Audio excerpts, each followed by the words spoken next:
Welcome to the only place where real, raw, and vulnerable conversations happen with IFBB Bikini Pros to give you an inside look at their struggles, strategies, mindset, passions, and all of life beyond the stage. This podcast is made to inspire, motivate, and remind competitors and the average gym goer that even the most extreme lifestyles and elite athletes have their ups and downs. Thank you so much for tuning in today. I'm your host, Celeste Turk, and now it's time for the Confessions of a Bikini Pro podcast.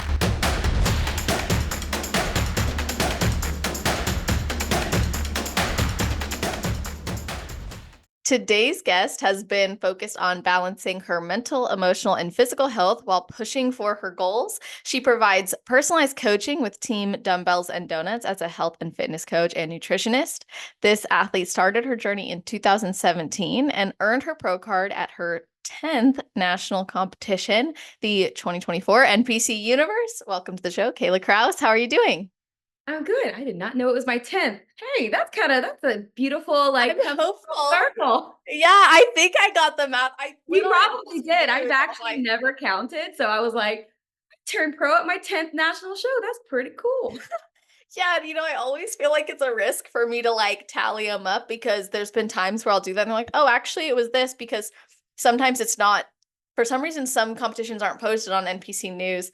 But yeah, your 10th show. When people ask me, I am not trying to hide it. I just didn't know. Yeah. Because when you're backstage at the national shows, there's some girls that are there for the first time. So like, what show is this for you? And I'm like, You're like, I've been here, done this about a million times. I don't know anymore. But it's amazing. I lose track. So. Yeah. Well, thank you for having me. I'm so excited to be here. It's my pleasure. You know that I got to ask you if there is anything you do, think about, or maybe a ritual you have right before your heel hits the stage. Yes. So I will always have like a specific song that is like a go-to. Like in 2020, what was it? 2022, it was like You Girl by Walker something. Walker Hayes. Hayes. Yeah, That was like half headphone and I'm doing like posing. I always say I pose out my my jitters. So I always do some posing. And then this year it was Able by and Fancy was the song. So I'll have that and on my ear and I will just start doing some posing out my feels, all that kind of stuff. And honestly, right before stage, I always tell my posing girls this. I was like, Chi-Chi's up. So I'm like, right beforehand, I'm like, Chi-Chi's up, have fun. And then I go. That's awesome. I love that. I actually saw the judges are so down low. It's so easy to like forget that. That's always the first thing. I'm like, just chest up.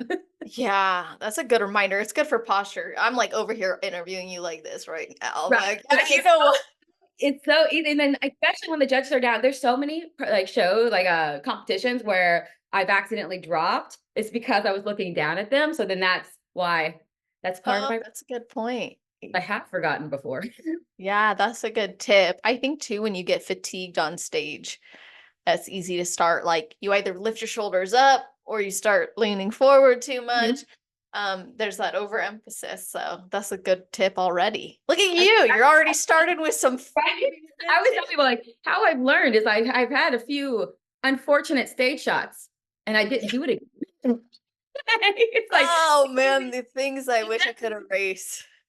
Like, how do we not, that's my mission for everything. How do we not do that again and improve for the next time? That's right. We learn from our mistakes. I bet that helps you though when you're talking to other competitors, gives them some insight. It makes them feel better that mistakes literally happen. Like I fumbled my posing at Junior Nats this year, but I actually asked people, no one knew but me. But I still see it when I watch the video, but I think I recovered pretty well.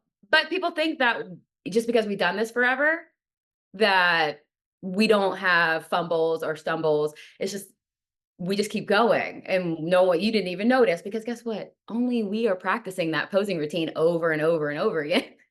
Absolutely. Like if you watch pro shows even, you'll see like stumbles and little missteps. It's not uncommon. I mean, we're walking on a stage that's been built with multiple pieces and it's like a puzzle up there and you just happen to step in the crack sometimes, or maybe you turn a little too fast and you jiggle a little more than you expected. But most of the times we're the only ones who notice, like you said.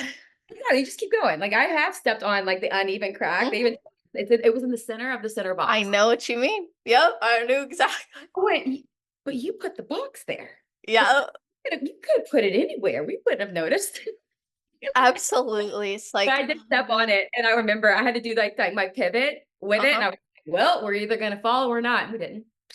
It worked Yep. out. That's something I would recommend change it. If I could change something about stages, I talked to some other competitors about this too. It's almost always right in the center of that box because it's like that's where the best lighting is. And they choose like all the same squares that they put together. But I think it would be better if there was like a horizontal or a diagonal Mhm. piece and then it comes together like two triangles and a diagonal. Maybe even like a plywood or a piece of like the actual wood underneath the carpet that we stand on the line to the back. So then, yeah, that probably makes more sense. Like a little stage on top of the stage. So then there's no Yes. like little cracks and everything. 'Cause, yeah. Yeah, absolutely. So, okay, Yep. now that we've solved the world's problem, let's get into your journey. So, since 2021 specifically, your competition journey has been refocused on healing to your pro card. So, what happened that triggered this change in, or maybe emphasis on your road to pro? So I love how you worded that. This is amazing. So, Thanks. so 2017 was my first time I wanted to compete. 2014 is when I really wanted to. My cousin is an IFBB classic physique pro, and he Mm, started his journey in 2014. So that I was like, oh, that sounds like fun. And so in 2017, but everything that I ever did in athletics was rooted out of not thinking I'm good enough, or the motivation was honestly rooted in a lot of self criticism and self hate. I want to do this because I don't like the way I look. I don't like this about myself. I don't like this. I don't. It was all about what I hated, and nothing about what I loved. And that came from, I also am a competitive volleyball player. I played NCAA volleyball. So even when I was in volleyball, when I played semi pro and beach, like and now learning it, everything was rooted in how not to mess up. It was always a very negative mindset. And I think that's where, like, and I struggled a lot in my first two post-show situations, because of body dysmorphia or not being attached to ourselves and all that kind of stuff. And it affected my relationships with other people. I isolated myself and all those things, and it threw me into a really bad place mentally. But then after 2019, the prep experience, now that I'm educated in nutritional science and proper prep protocols, were not the healthiest preps. And I did not know I had a chronic disorder. And I found out I've always had really, really painful periods. And this is relevant. I've always had really, really painful periods. This is really relevant to the situation. And they got very, very worse after 2019, mm. to the point that I finally started telling my current gynecologist that, hey, something's up. Like I am in so much pain. And it hasn't been this bad since, and I remember like college, right? Back when I was probably under eating and overtraining, just like I was doing now. And binge drinking, because post-show binge drinking, right? So dysregulated. The correlation was very similar. Interesting. And I remember why I told my current gynecologist. What's crazy is I hadn't told this one because I've been gaslit my whole life that period pain was normal. And that's the most important thing that I hear from this journey, and ladies, if you're listening, is that period pain should not exist. Period should be 100% pain free. If you are in pain, there's something wrong. Is period pain common? Yes, but it's not normal. And when I finally told my current gynecologist, because I actually got my implants done in 2019, and I took my period pain was so bad. I took a post-op pain med. So I took oxycodone for my period cramps, and it made them tolerable. I was no longer crawling all over the ground. I wasn't profusely sweating. I could stop throwing up, like all those things, right? And I was like, well, this is highly addictive. I am ADHD. And this can't be right. This can't be right. So then that's when I told my current gynecologist. And in 2020, I was in surgery in 2 weeks with, it was quick. Whoop. And I had stage 3 endometriosis, and I'm going to butcher this word because I'm also dyslexic, but it's like adenomyosis. Yeah. Basically it's when the endometriomes go inside the walls of the uterus. It's basically inside the uterus. And it was on my bowel, colon, urethra, bladder, and all over my pelvic floor. And I had chronic inflammation all over my body. But this is what changed my mindset with bodybuilding. That's why I had to tell that story. We'll touch on that a little bit later too. But because in that moment, when I heard this word for the first time, you have endometriosis. And I went, what? So you're telling me this whole time. And then I got confirmed, you have stage 3 endometriosis. There's only 4 stages. Stage 3. Huh. So you're telling me this entire time that I've been normalizing having 1 peaceful week a month, and I've been in so much pain this whole time, this limitation that y'all told me was normal was never normal. What else about my life have I been normalizing that was not normal? What else, what other limitations did other people tell me were mine that actually weren't? Because that was a huge one. It was hard to hold a job. It was hard to do a lot of things because, oh, it's just a period. You can't call out of work. It's just a period. That term. That term affects, like, that hurts because it's way more when you have what we have, well, what I have. And so I was like, okay, so if I'm going to do bodybuilding again, one, I'm going to hire somebody I look up to. And I never reached out to people I looked up to because I never felt like I was good enough. But that was a limitation somebody else made me believe. So I reached out to Paul. I reached out to the guy that I've been watching on YouTube with all my anxiety to ask him if he would coach me. The before and after I typically use, especially when I'm posing, is when I first started with Paul, because my body was so inflamed and in such a bad place that you couldn't really even tell I've probably competed before. That's how lack of structure of bikini look it was at that time. And me and Paul talked on the phone, and I was nervous the whole time, and he took me on. And that prep, if I could take anything back, I probably would have taken that full year off and allowed my body to heal from endometriosis surgery. But you don't know what you don't know until you know it. So when I started doing that prep, I realized, well, one, it took 9 weeks for my body to do anything. It would not move. And it's because my body was in such a stressed out state. My hormones were all imbalanced. I was still dealing with chronic inflammation, and pain still was happening to the point that I actually went, and so all that happened. But since pain was still happening, Western medicine had nothing more for me.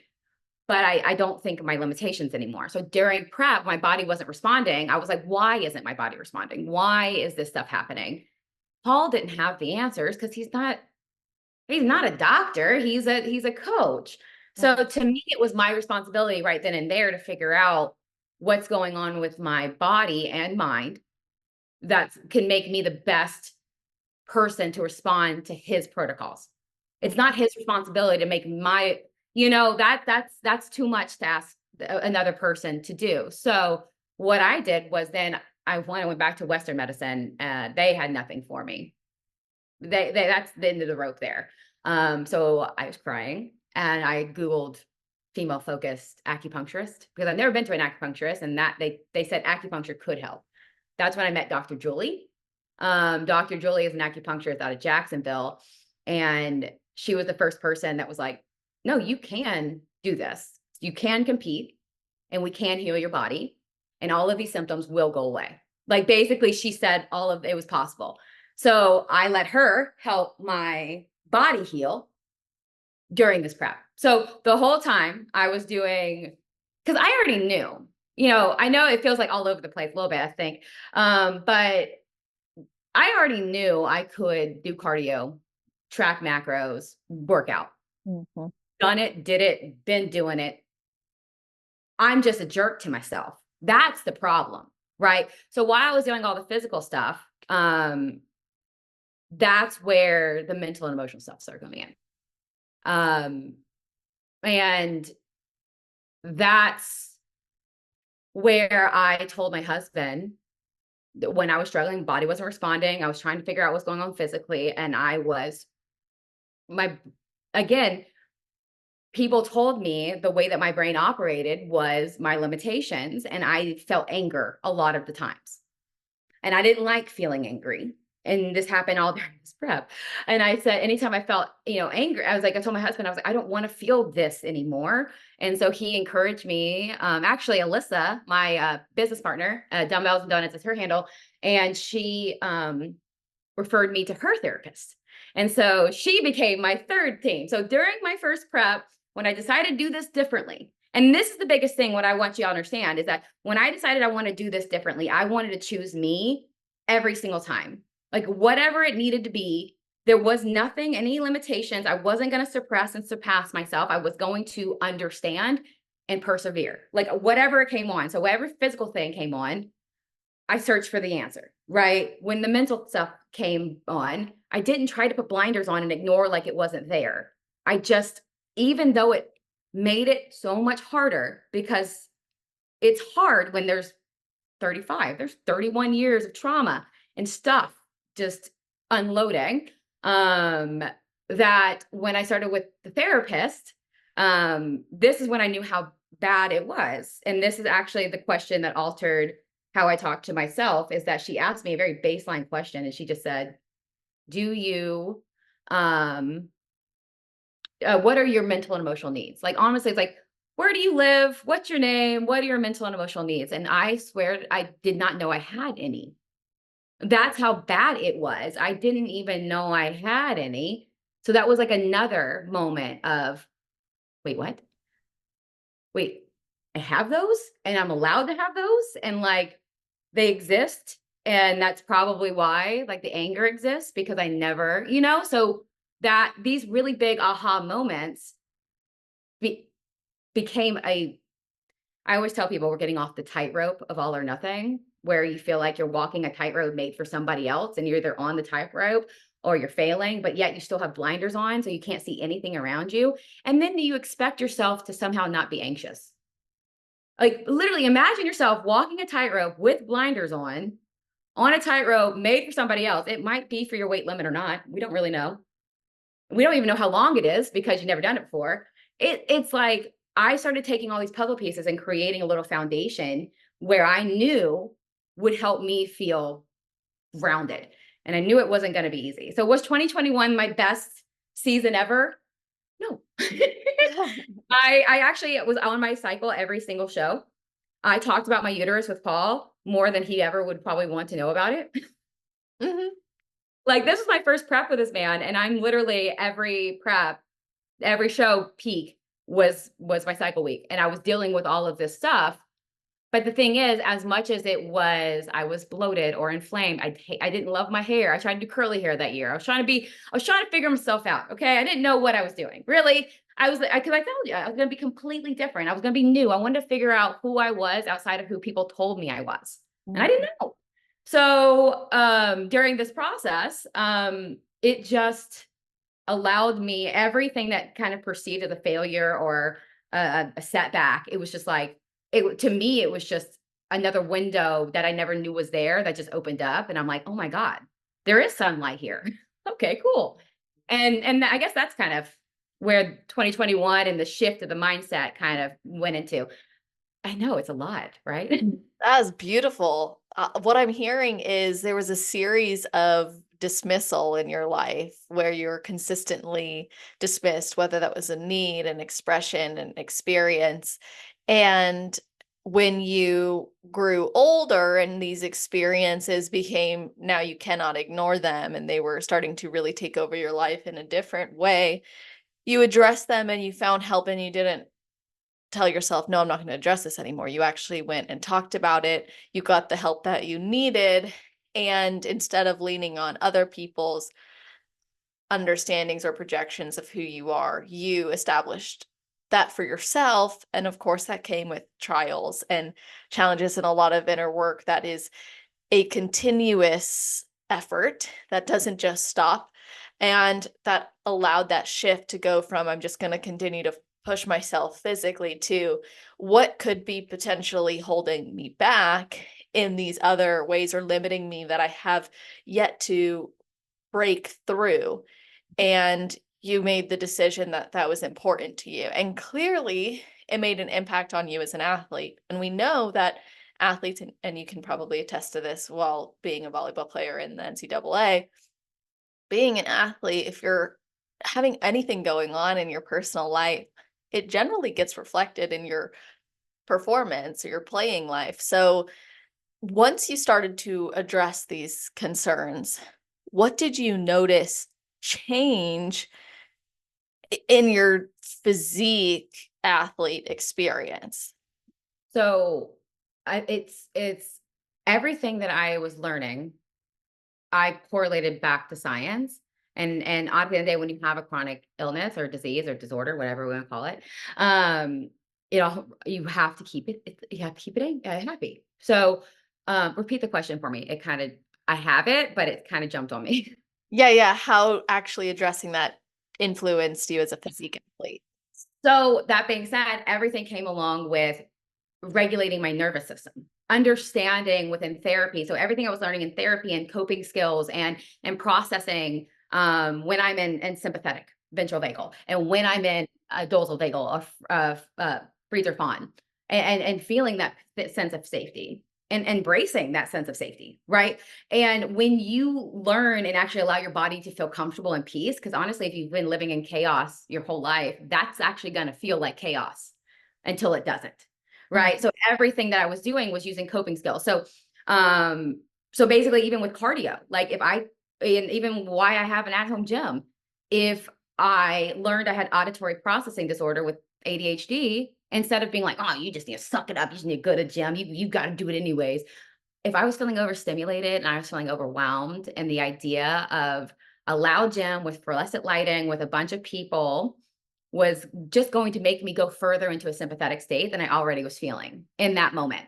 So not only would it dysregulate my nervous system, I wouldn't have a good lift. I would feel very angry and upset, and all of that's not great for anabolic behaviors, right? Like if we root it back to actually being the best athlete possible, nothing about what I've done is for fluff. Right. Like, well, you can be competitive, but like people sometimes think that the gentle stuff is not the grit of athletics. It is. It's like, honestly, the toughest grit is being vulnerable. The toughest athletes are the most vulnerable athletes because they know they have to be, right? Like, so that being said, choosing me and prep the whole way through was what I was doing differently. And my body started to respond so much better. Like the way my body responds now, I had coaches normalizing told me that 1,400 calories was all my body could ever eat. Like, so that was what was normalized. So now, like that, I'm eating over 200 calories, carbs, and barely doing cardio and having such a post. It's like it's because scientifically, if you allow every part of you to be a part of your physical journey, your mental, emotional, and physical needs, and honor those, and actually welcome in your struggles with a compassion and understanding, and not self-neglect and self-criticism and self-hate, then you can, because to me, struggles is where progression is found, because that's the thing that you feel is holding you back.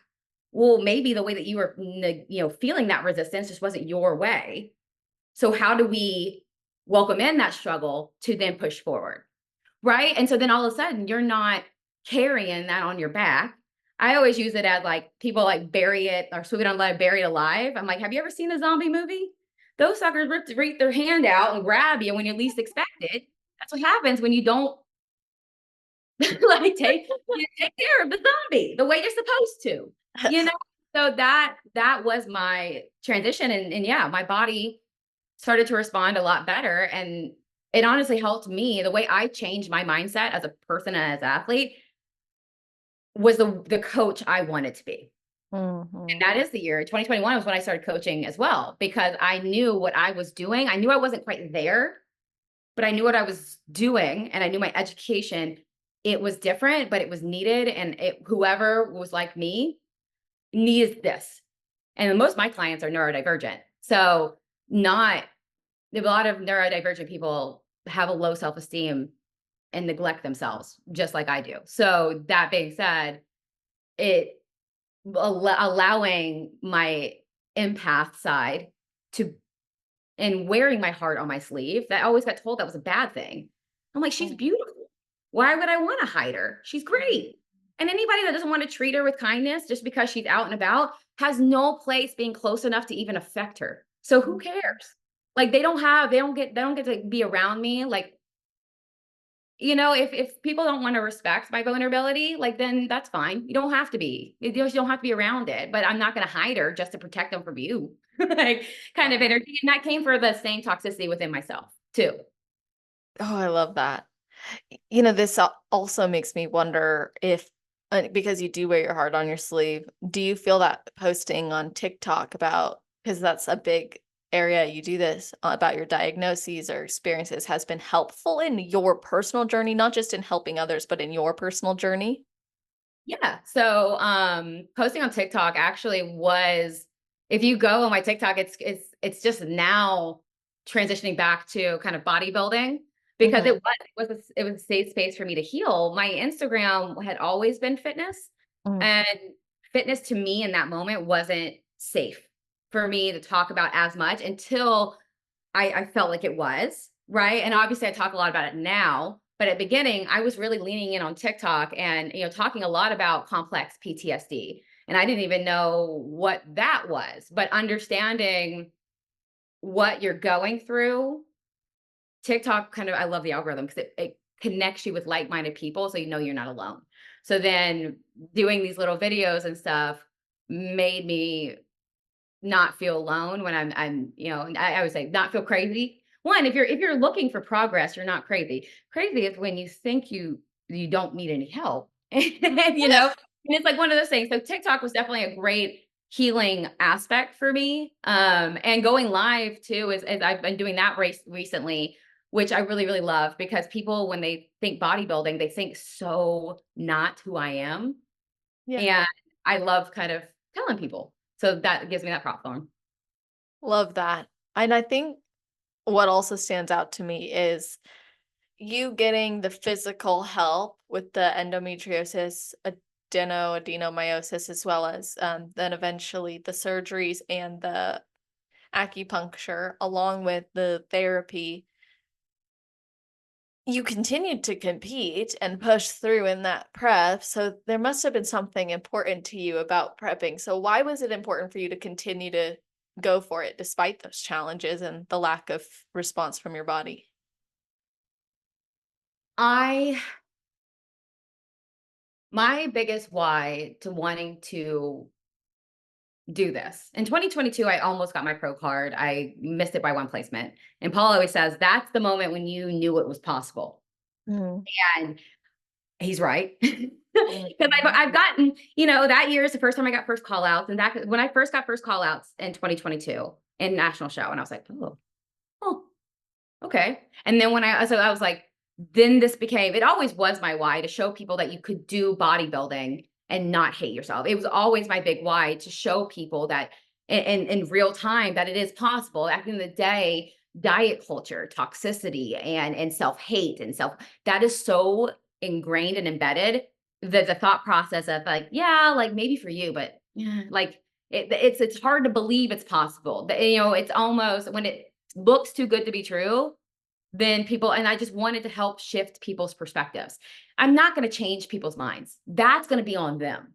All I can do is hopefully show you a different thing, show you that you can win your pro card and not say, sacrifice your joy. And I always said, even when I started this, I said, I'm never going to say the words, once prep is over, I can, and who promised me that time?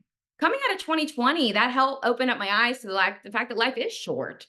The world shut down, mhm. and it was a situation where I was like, well, I didn't think that could happen. And then all of a sudden everything started happening. And I was like, I don't want to sacrifice anything that makes my light shine. And I don't think I have to. And I wanted to show people that you didn't have to, because it's that you can do one of these moves on Instagram and you're going to find what you think bodybuilding had to be, because somebody is normalizing, neglecting self, and my place in this is hopefully to show even the person that posted that normalization, to be like, oh, wait a second, she did it that way. Maybe next time I do it, maybe I can do it that way. If she wants to hire me, that's great. But that's not the goal at the end of the day. My goal is just to help people learn differently, because I didn't know. I didn't know I was sick. I mean, honestly, it's insane. Like, if you actually like, so since 2020, I found out through all this process, I had endometriosis. I was chronically sick, right? Pretty Yeah. bad, right? I had complex PTSD. Didn't know I had that. Makes sense once I learned about it. And then also, I learned about my ADHD in ways I never knew about it before. Um, Dr. Amen broke it up to 7 different types, and that helped me really understand my brain in like little compartments. So then that's how I'd be able to like create specific coping skills for my actual needs. The only way I could have done that was doing all of this, and then finding out during that, I also found out, wait a second, I've always related to dyslexia. I've never been diagnosed, but I've always related to the trauma of it. I wonder if dyslexia has been broken up to multiple different types. It has. I'm phonologically dyslexic, so I can't sound words out. And I found that out at the same time. Like, so that's being said, like the level of self-discovery that bodybuilding gave me, that's also a big why, because the sport can give you so much. And it doesn't have to take an iota from you. It doesn't have Mhm. to take anything from you. You give it. You sacrifice unnecessarily because you believe that's what has to happen. But to me, if you're sacrificing, you're also sacrificing what it has to offer you, which is a level of self-discovery, by making yourself a controlled variable, by understanding what, I always say, like, even as simple as farts are funny, but not normal. So if you're like farting up a storm, let's not normalize that. What's causing it? Right. And in bodybuilding, because everything's so structured, it's super easy to understand what's happening inside your body instead of just being like, "Whoop," like, Mhm. and just keep on going. So that's where this whole process was just mainly my big why was hopefully when I won that, not if, when I won that. And that's when when they called my name, I was like, oh my gosh, I did it. Mm. And that's why it meant so much to me.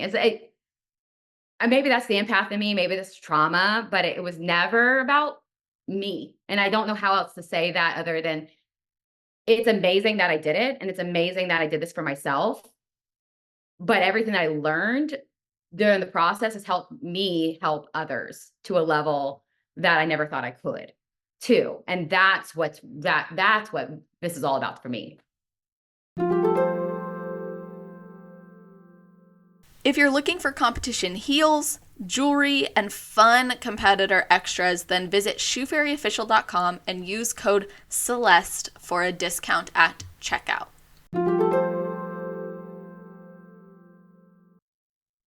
I agree. I feel that completely in my personal journey as well. And I think it's an important reminder, too, that when you prioritize other areas of your life or needs or things that you enjoy, you'll likely have a better experience. And you'll also potentially be an example that you can get to this end result with many different processes.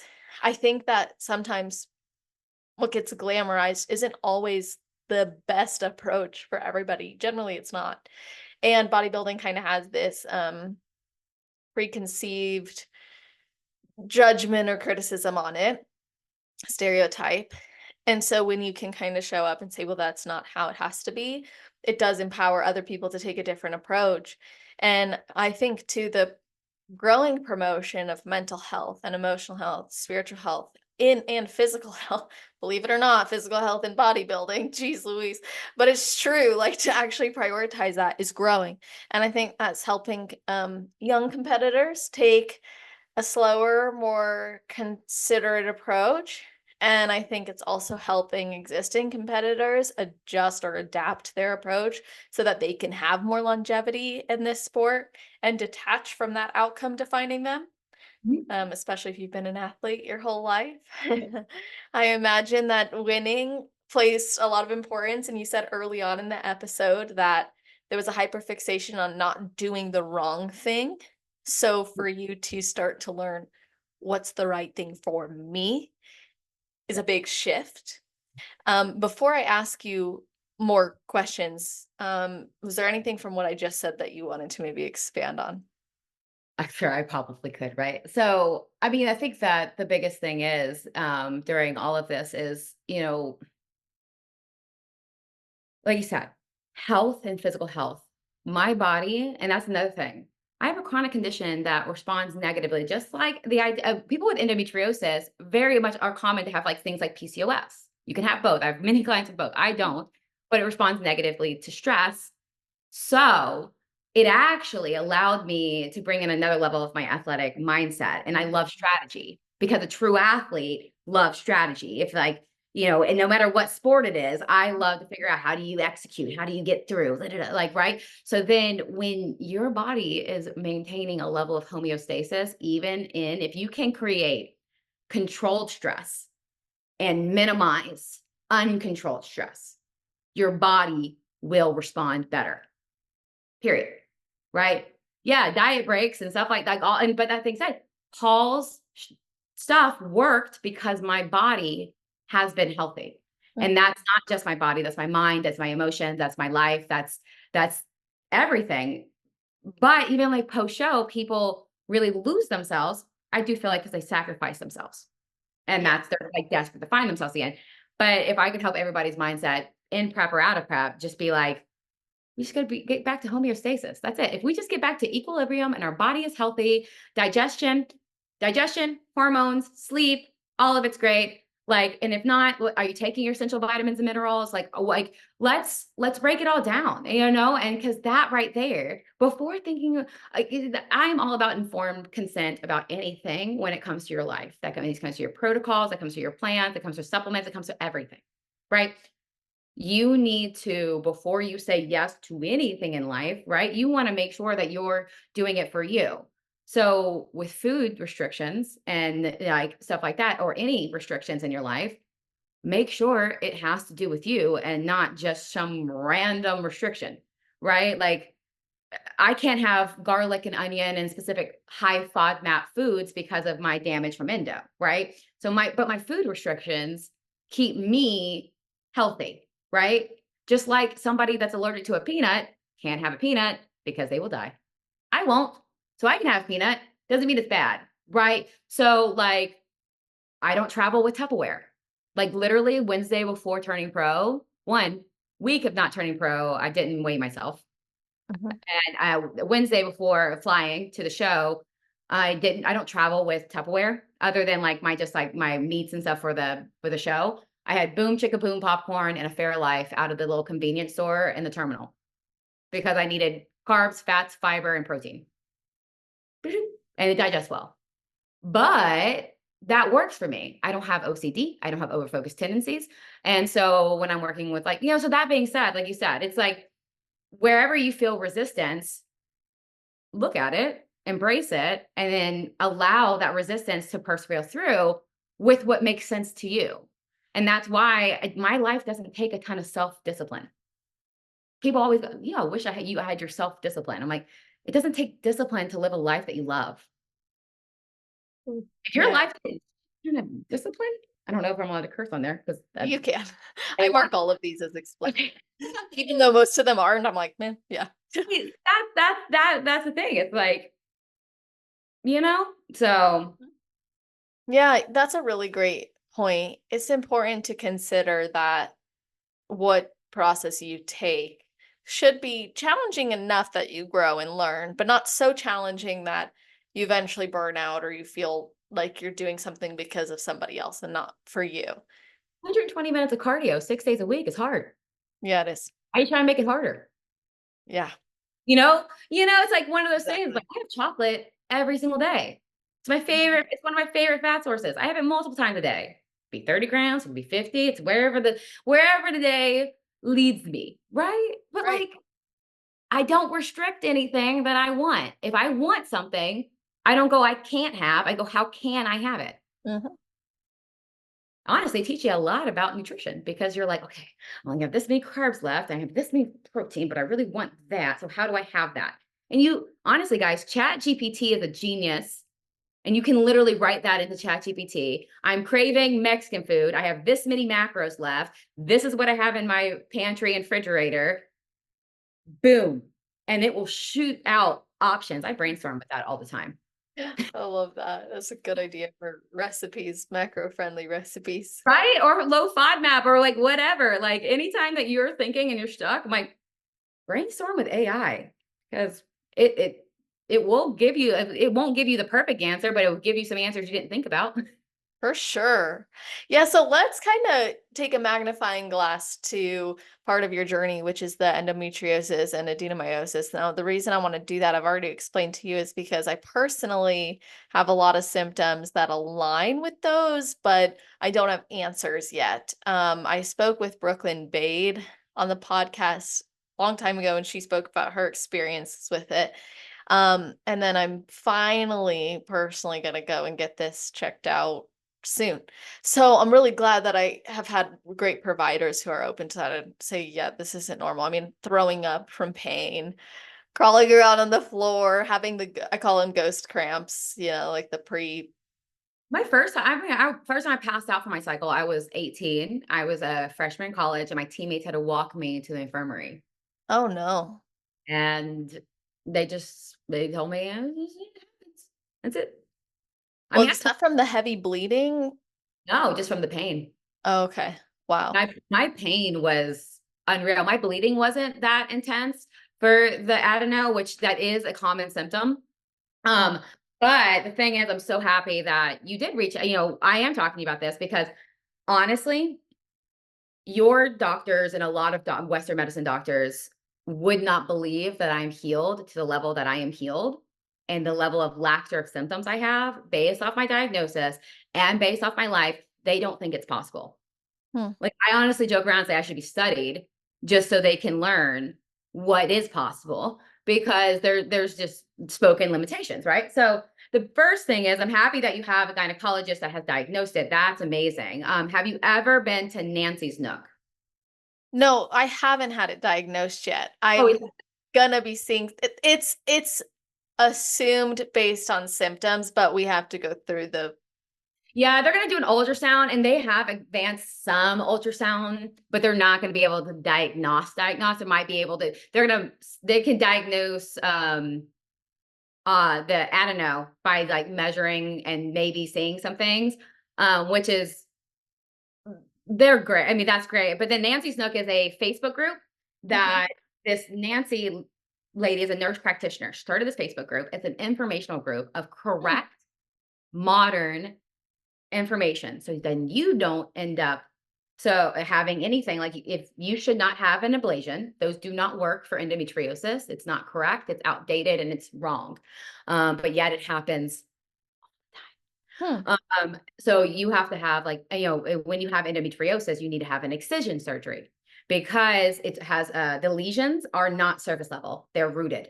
So if they burn the lesion off, you're in pain again in 3 months. And so there are women in this world that have had 40 plus surgeries Oh because my the wrong doctor keeps going back in. And there are women that have no organs anymore because the wrong doctor told them that that's what they had to do.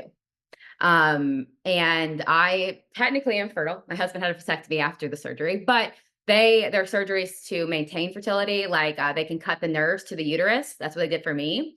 goodness. Um, so then I no longer feel that pain, but I am still technically I have all my organs and it's fertile. But if you Google that specific diagnosis, they're only going to have hysterectomy or birth control as options, Hmm. as treatments, but that's not true And why are there less than 500 proper surgeons to properly take care of endometriosis in this country?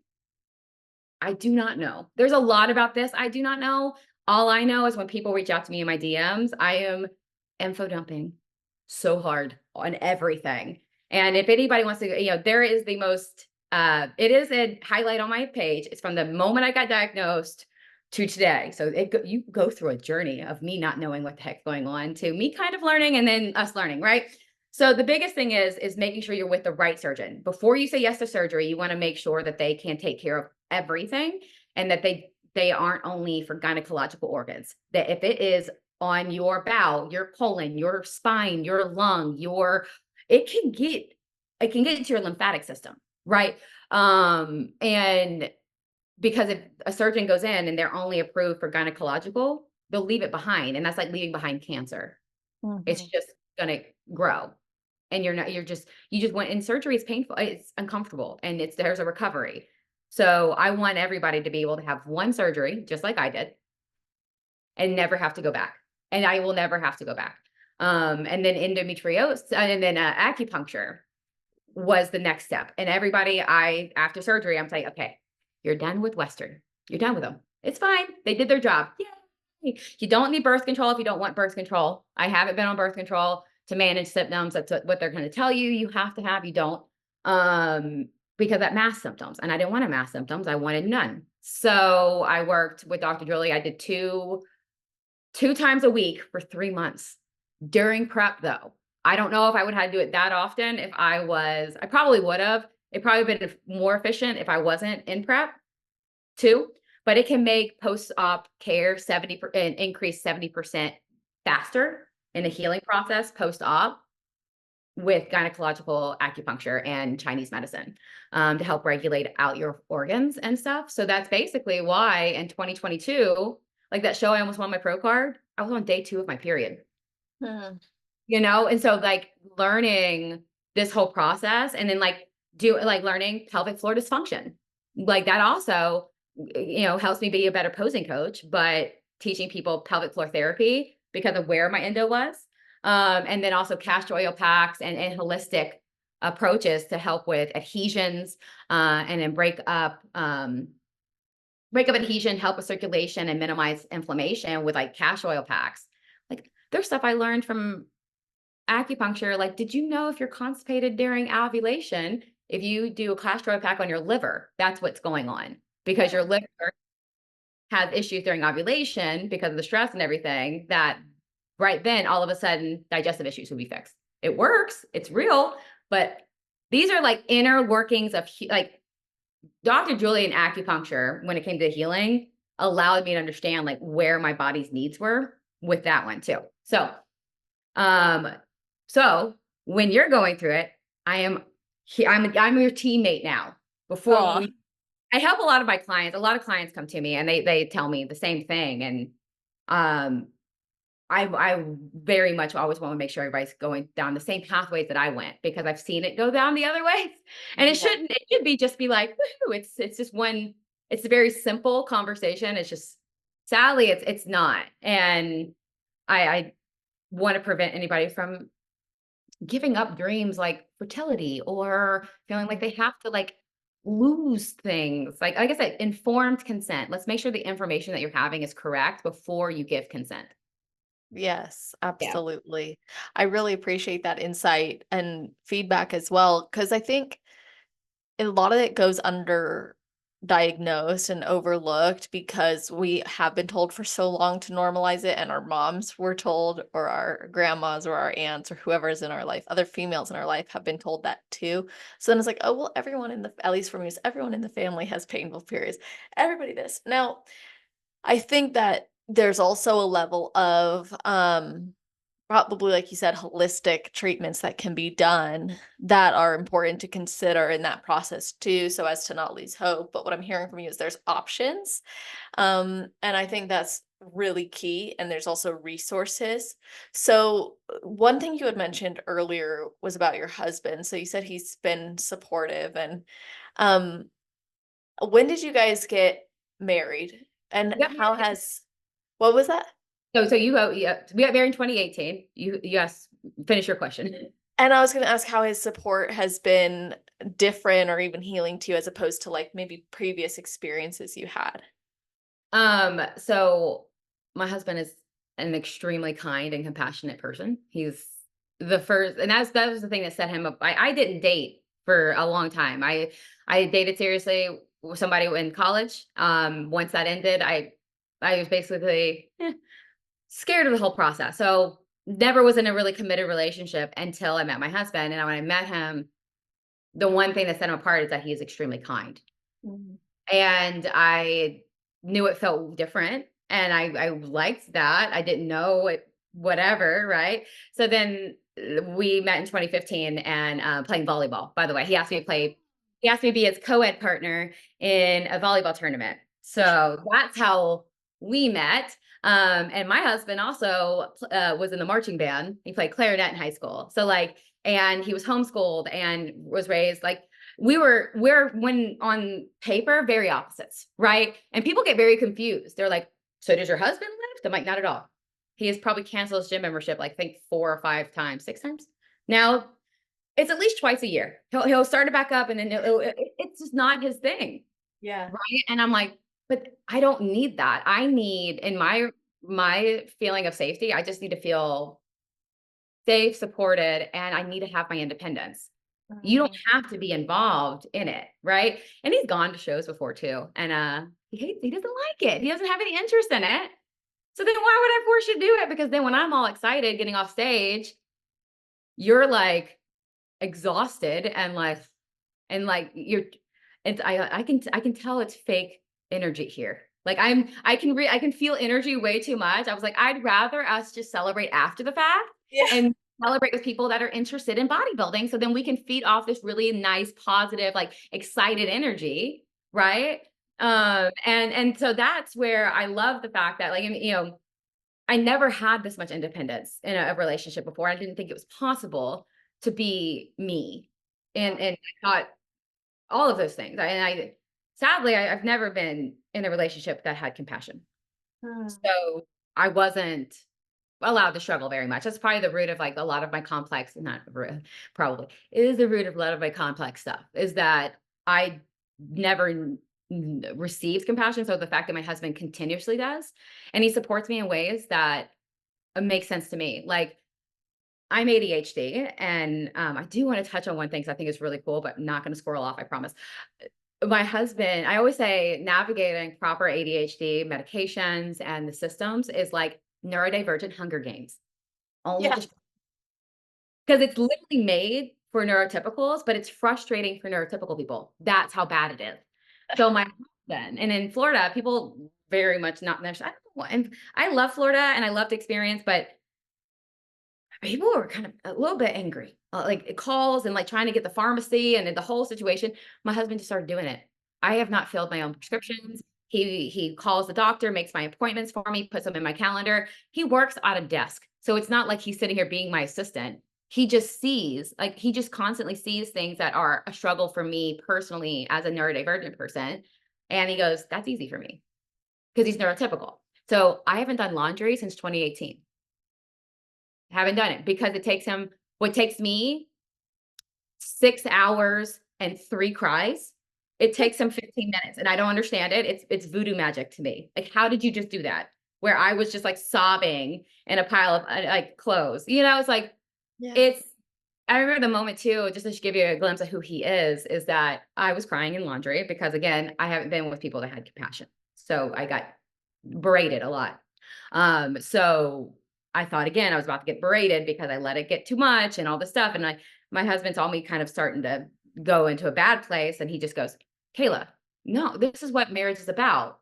Where you struggle, I step in. This is easy for me. Mm. You don't have to do this.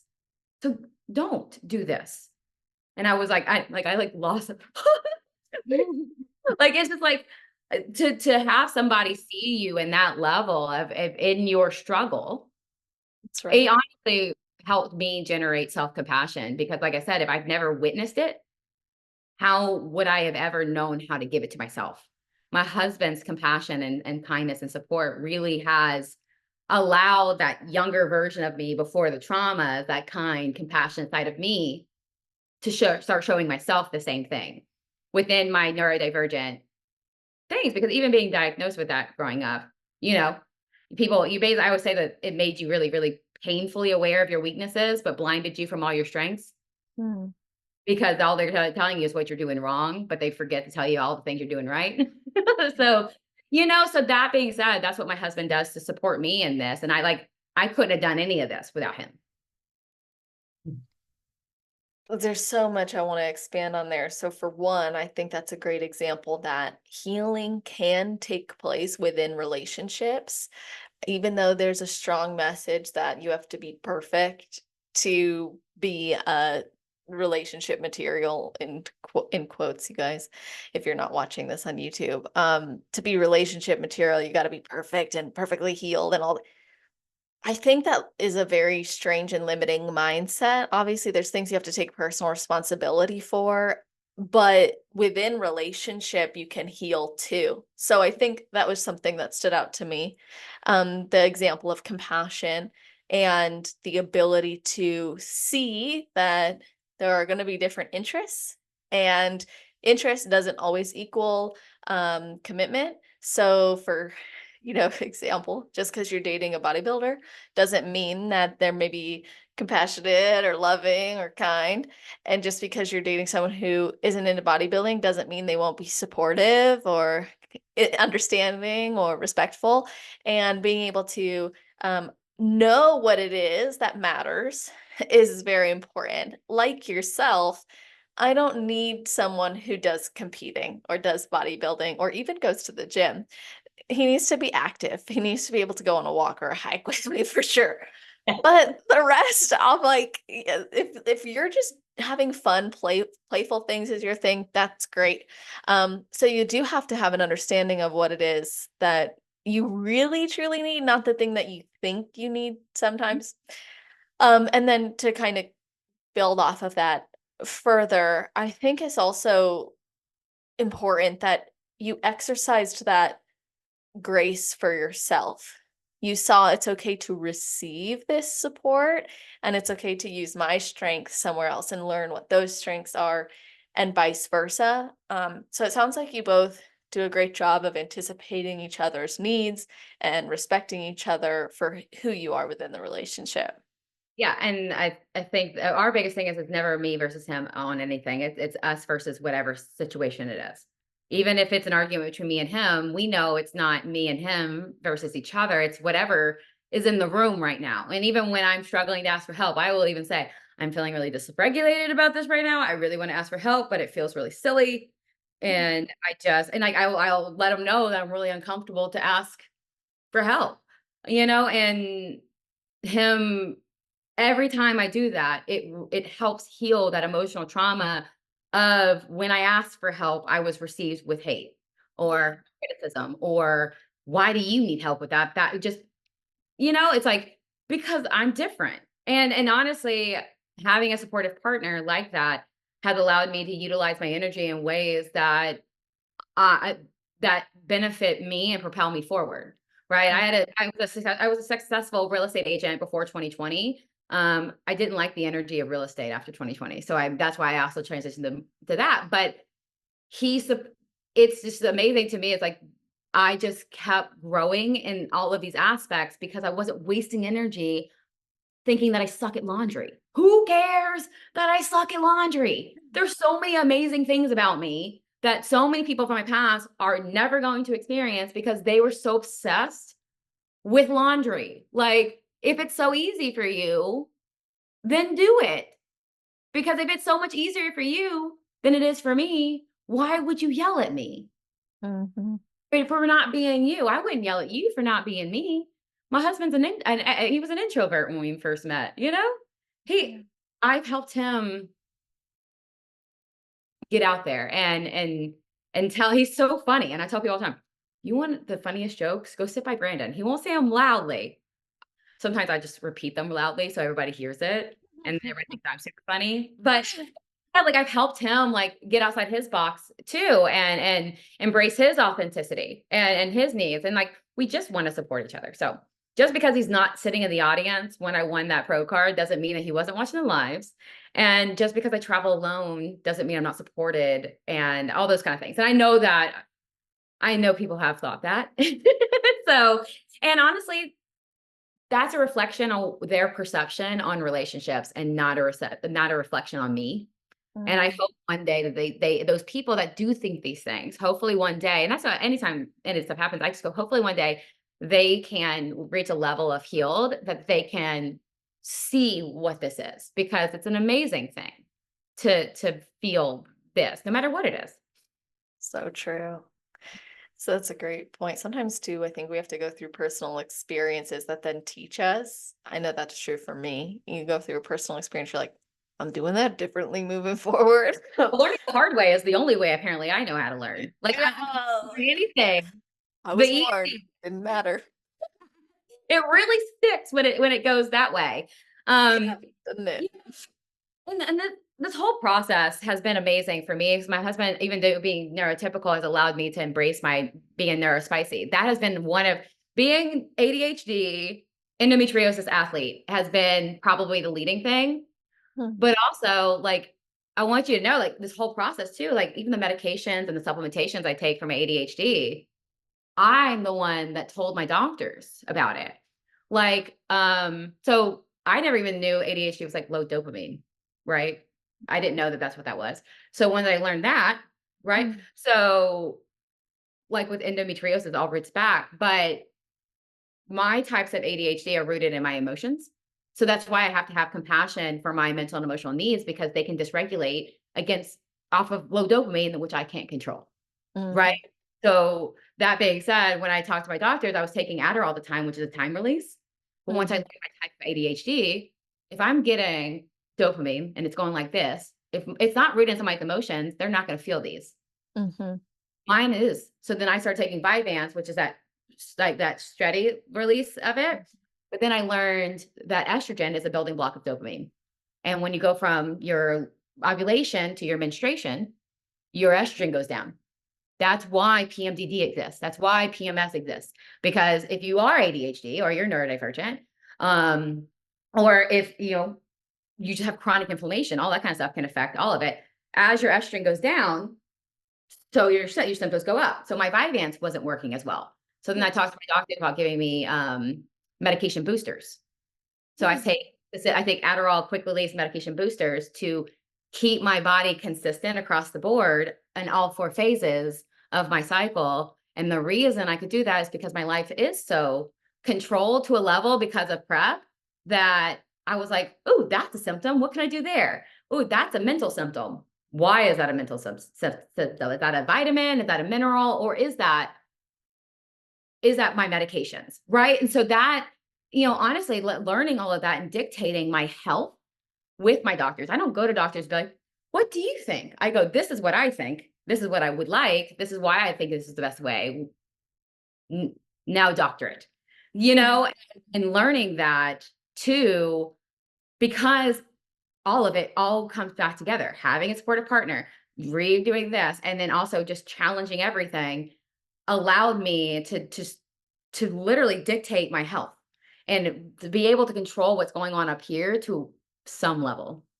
I am ADHD. The thing will do what it wants sometimes. But it's one of those things that, like, that's why I like to do these kind of things. It's like, there's so much you can be doing for yourself in this sport of bodybuilding that isn't forcing yourself fasted cardio with saran wrap on the step mill. I heard saran wrap this past last 9 months. I was on saran wrap on the step mill. I'm like, or meditation actually probably would have had her body respond better than saran wrap. That's how I think. It's fine to just go do a quick breathe work, some meditation, because added stress, man, ain't fixing it, But that's why I think that I sometimes I confuse some people sometimes because of the level of, like you said, limited mindset. I don't think people choose to live in a limited mindset. I don't think they think they are living that. But when they witness somebody doing a growth mindset and they go, but how? I'm like, how much time do you have? Because this has been a thing. This has been a whole heck of a lot that it should probably be a book. I don't know. Yeah. You're like, listen to this podcast and Right? then So look. when you reached out to me, I was really excited about it. I was like, we'll see. Hopefully her editing's good and we don't squirrel off, you know? Don't worry, I don't even edit because Okay, perfect. yeah, I'm like, I like it how it is. That's why I like lives, because they're just like, whatever happens, happens. Exactly. There's so much. I actually think I perform better live because of that. Oh my gosh. The level of like one, if you put me on a script, I'm a great talker, salesperson, but you put me on a script, it's Yeah, terrible. same. And then also like the level of video editing it takes to try to condense something into 7 seconds to please the algorithm overstimulates me to no end that I probably will never post it because I'm just like, wow. Well, and then everything like It it's just triggers a wild rejection place. sensitive dysphoria. The algorithm literally triggers my RSD. Have you ever heard of RSD before? You're what? It's called rejection sensitive dysphoria. Have you ever heard that before? I've heard of it because I've seen people who expose themselves to rejection in crazy Yeah, ways. so it's like In an effort it's to overcome. a very common thing that happens to people that are neurodivergent. It's an intense response to rejection, even perceived rejection. So if I put all this effort in, right, and I did it, and I press post, and then the algorithm tanks it, it robs me of my dopamine, and then it's like I like the feeling because it's like it didn't give me. I did all this effort for nothing. But lives, I feel like are just so much less effort, Hmm. but way more organic. And then people that want to watch it, they do. That makes sense. And you know what, too? I think people online can, there's always going to be something that can be said.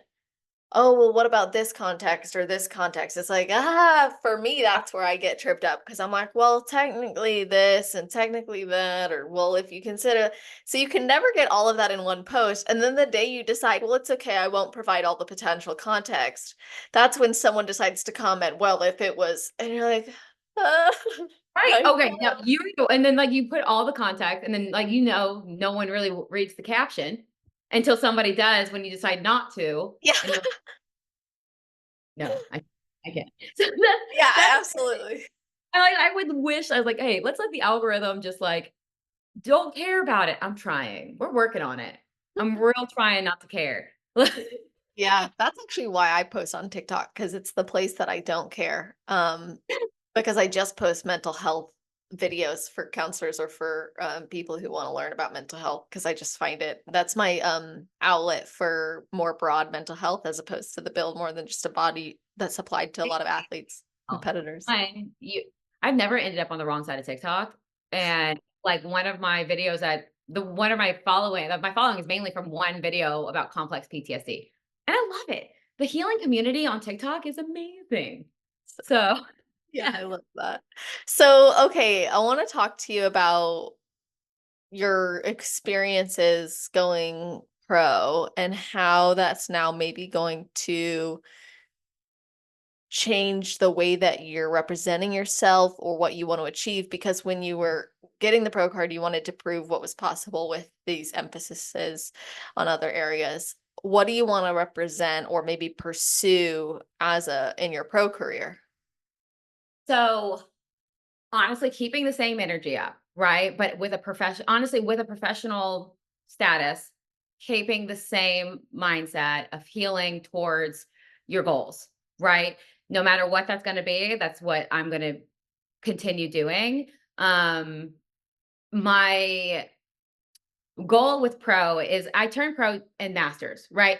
My goal with pro is to compete on the open bikini pro stage.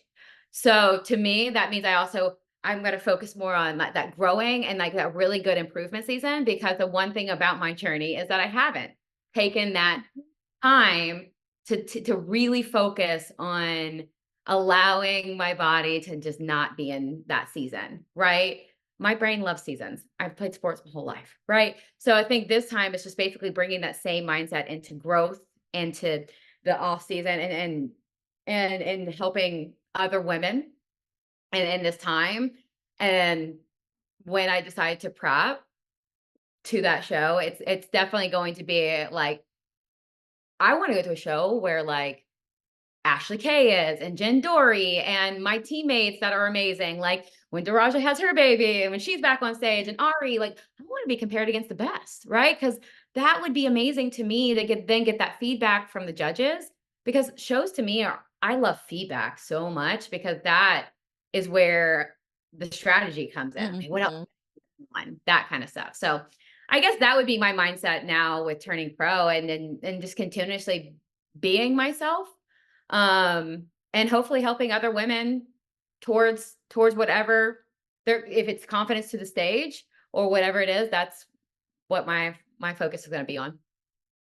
So what was the feedback you got that you're now working towards? I mean, you said you want to focus on growing for the open division. What does that look like for you?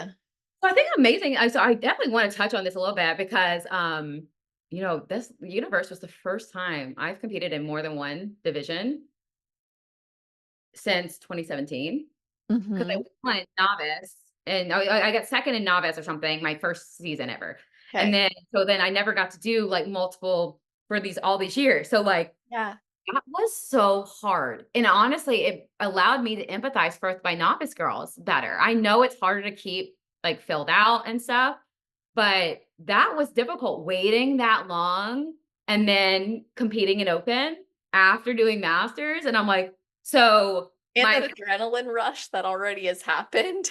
right, like Tyler has never so Tyler's demeanor is very, we all know he's very stern and not very expressive.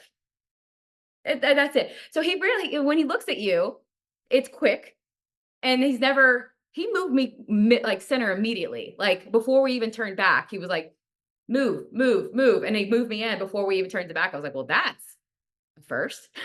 like, Mhm. so that was amazing. But then coming out for masters, I wasn't the same competitor. I didn't feel the same. I didn't feel as grounded. Sorry, come out for open. I didn't feel as grounded. I definitely felt like I was flat. Did I eat enough? I was questioning. My anxiety came back. I didn't have any anxiety at masters, but I had anxiety in open. Like when I say like so, that there was a switch. And so my feedback is what you asked was just glutes. I need to get more upper outer and glute depth. My look, my shape, my balance, they love all of that. I just really just need more of that booty. And that's always my feedback. So that's where I'm going to be focusing on that. But also like I placed seventh in open at the same time I won a pro card, right? That is the reality of the situation. But the thing is, I like because that's on news online, whatever. That's not a hidden thing. But I wanted to be clear with people is that like I'm very much aware on the fact that the person that walked on stage for Masters 35 plus wasn't the same person that came out for open. I still gave it my all. I posed, but I remember the exact moment. So me and Kelby actually were working on my front pose. Do you know Kelby? Mhm. Amazing. She like, by She's the way, amazing. she has so we met for the first time at Universe, and I didn't know there was like a version of me that's super organized, but her Kelby, and she's blonde and she lives in Texas. She's amazing. Like she was one of the key components of my calm. She was an amazing roommate, and now she's like one of my closest friends. But we were working on my posing, and she was like, "You got to really push into it," which I did that in masters. And I remember Tyler looked at me, and I told you, he only looks for like that, right? So he looked at me, and the moment he looked at me, I realized I was relaxed in my pose, and I tried to push into it. By the time he like looked away and like pushed me out. In that moment, I went, "Oh, when you've done this a while and you're like, I effed up." Yeah. Yeah. But that being said, that doesn't take away from me still being an IFBB pro. But I'd be Right. lying to you if I sat here and didn't think, did that take something away from me in that moment of, are people going to think I am still a human being, right? So that also was, should I, going into the pro thing. But then when I started looking at photos with my knowledgeable brain and looking at I'm like, no, like Caleb, this is exactly what happened. And so one, you're not going to do multiple divisions again. But two, now you know what winning feels like, Mhm. what you felt like. I had no anxiety. I had like how I felt going on stage for masters. I've never felt like that before ever stepping on. So now that I know what honestly stepping on stage and getting first call outs, but not getting that top area where it had my anxiety, it had different things. And then the feeling of being moved center immediately. There was a clear difference within my own mindset and my own self in that moment too. So when going into pro division, I wanted to be honest about this kind of stuff. And then how I can grow through even the show that I turn pro at. Wow. Yeah, I think it's going to be really amazing to see that journey, especially having a longer improvement season for the first time, really taking your time to grow and deliver on that feedback. You also said earlier this has played a role in how you approach coaching others as well. So, how do you feel these experiences influence you as a coach? Yeah. So people, when they think about hiring me, they always feel like they have to clarify, you can give me tough love. You can whatever. I'm like, okay, so trust me. I can never be as mean to you as you already are to yourself. Yeah. That's okay. I will give you tough love. I will give you insane amount of love because that's what you need. And so I tell them that you're going to be anxious around me. I stand in a place of coach. It has nothing to do with me, but it's my job to help you feel safe and secure in this. So, however, I have to allow your nervous system to know that I welcome struggles. Like I don't want that. I tell them all the time. I don't believe excuses exist, and not in that negative aspect. Excuses don't exist. No, I don't think excuses exist because they're legitimate, valid struggles. And so that shifted my mindset because I even used to say the term, you're stronger than any excuse. No, you're not. You're not. You're not stronger that you are stronger than your struggles, but you're if you call them excuses, you're not doing anything about it. You're repeating the same cycle, right? So I tell my girls, hey, excuses don't exist, but you have a legitimate valid struggle and I want you to tell me about it. So then me and you can look at it and I can teach you how to confront it with compassion. And I understand that no matter how much healing we're going to do, you're going to have a moment of factory reset mode. And that's what I always tell them. Like, so that's, and I tell them, like, that means that you're going to revert back to whatever traumatic situation, under eating, whatever it was. And then I'm going to call out the bully. And so I guess my coaching, I always say I'm like MapQuest 2024 and not, oh no, Map, Google Maps 2024, not MapQuest 1992. Right. And so that being said, I want to be in your car, you're driving, and I'm helping navigate through your life. But also I want to help you create. I can't promise you that the bully that lives up here is going to go anywhere, Right. but I can help you create a best friend to exist up there with it. So then the bully no longer has a voice that means anything to you. Like toxic things are going to exist. They just are. But if you believe in yourself and you bring back that, honestly, in that new movie when it's like that sense of self, if you find your sense of self, and I can help my girls find that sense of self, that's where confidence is, right? I was like, your body, I'm going to get your weight loss. That's my job. Physical stuff, I'm going to help you get there. I need you to be nice to yourself on the way there. So that's why we do 15-minute FaceTime calls with each one of our girls. We offer it 2 to 4 times a month for a premium, and then 1 to 2 for just reduced. But that allows me to look you in the eyes and say, what's going on? What are the kids doing? What's the boyfriend doing? What's going on with the job? Like, I want to know what's going on in life to help you navigate it in a way that's better. And then also I tell them all the time, I don't believe in woulda, coulda, shoulda, but we are going to look back. Let's say you went to Disney and you felt like you ruined everything. Okay. I'm not gonna woulda, coulda, shoulda, but like next time that happens, because you are going to go again, it's something that you love doing. So how could we do it differently the next time? What feels bad about it now? And let's play it back. And so then the next time you go, then you have a game plan on how you can navigate and prevent feeling like this again. Because the thing is, we can't take this back, but what we can do is learn from it. And so that basically is what I do with my clients. And then I make sure their program aligns with their needs. So they all have meditations in their programming. They all have, you know, pelvic floor work and Pilates and hip stretching and stuff like that, because I know how beneficial it is to teach about recovery, mindset, and mobility on top of hypertrophy and deficits and fat loss and anabolic. I'm teaching you that too. But this other stuff is going to be what's going to keep that sustainability. And that's just kind of how it goes now. That's exactly right. And before we started recording, you were telling me about something new that you guys are working on. So if you want to talk about that, I think it's a great opportunity for people who haven't competed, especially. Well, I'm really excited about this one because it's a pre-competition prep program. It's going to be a 12-week program.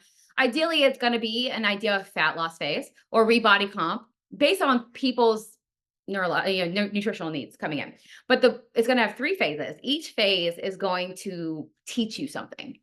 And the whole point of this framework program is to teach you the framework of being a competitor and teach you what competition should look like, what is healthy, and teaching you that nice foundational work to one, do you like the routine?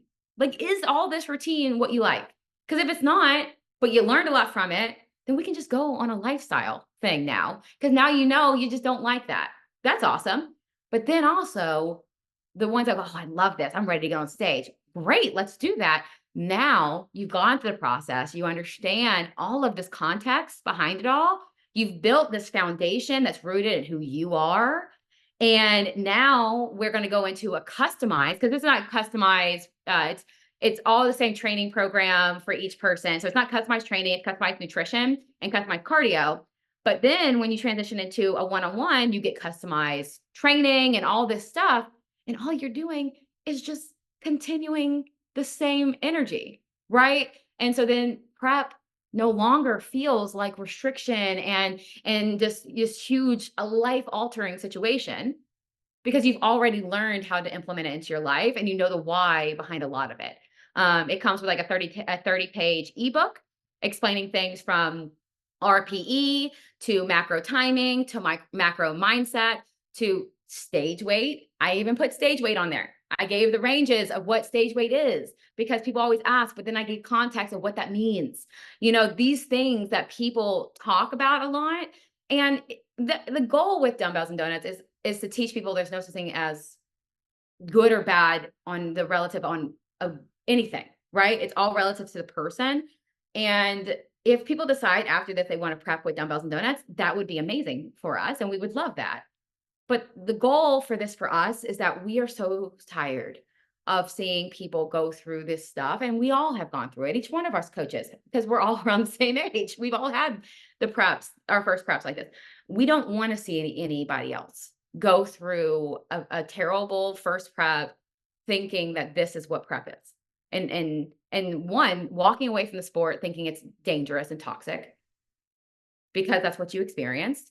Or 2, not knowing how to get informed consent. Even if you're with a different coach from us, what you learned in this program is going to allow you to confidently set boundaries around what other people might be saying or ask questions. And we're going to empower you, because that's how we do with our clients. We don't put blinders on. We empower our clients to communicate with us every single time. So that's what we want to be able to help girls do with this program, is just be able to confidently control their preps, no matter if it's with us or somebody else. That's great. And I think it's important to harp on or maybe re-emphasize the fact that no matter what, if you're considering competing, it's important to know that it can be part of your life.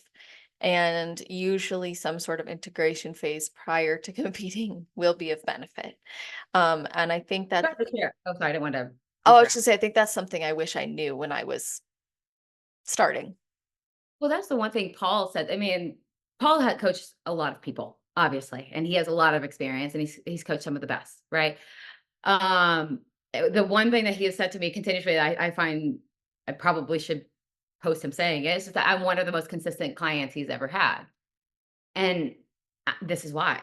This is exactly why. You don't see me having these moments, right? Because to hear somebody that I know works with some of the best say that about me makes me realize that, okay, then what I'm doing is bigger than me, because that means I could help maybe some pros out there that are self-neglecting themselves and maybe walk away from a professional career because they think it's taking from their life. But maybe it's just the way that they're doing it that's taking Yeah. from their life.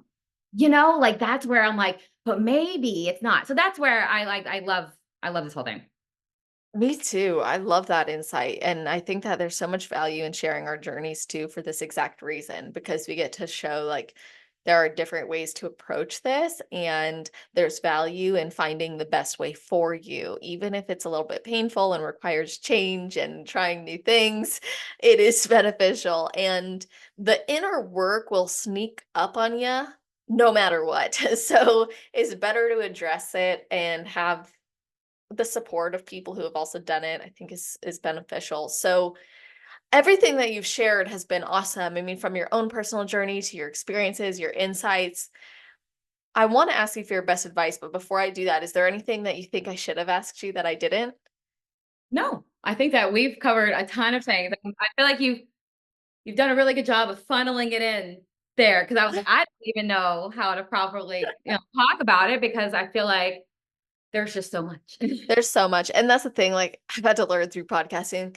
We'll probably never cover every single aspect of someone's story, and there'll always be something more. I'll be like, ah, that would have been, but nothing's limited, right? We can always come back, do more, and it just creates new conversations. It opens new doors. So I'm grateful. And now I'll ask you for your best advice. So what would be your best advice for someone who has never competed before but would like to? And then your best advice for someone who's on their road to pro?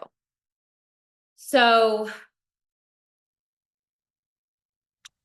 advice for both of them. I have a few advice for both of them is self-hate and self-criticism have no place in your journey. And if you challenge that, and if you remove, so if you stop motivating yourself with a level of negativity and self-hate, and you pivot it to self-love and true self-acceptance and true self-understanding and compassion, I want you to understand how much lighter your life will be, how much you're not going to have body dysmorphia. I honestly think the root of body dysmorphia is rooted in thinking that you're never good enough, hating yourself forward towards a goal, and thinking that that trophy is the thing that's going to make you love you. One, if you never thought that you were good enough, why do you think you're going to see yourself in a way that you've achieved anything? And if you hated yourself every step forward and you hated everything about the process, why do you think you're going to love anything that you see in the mirror? That what is behind your eyes? Your brain.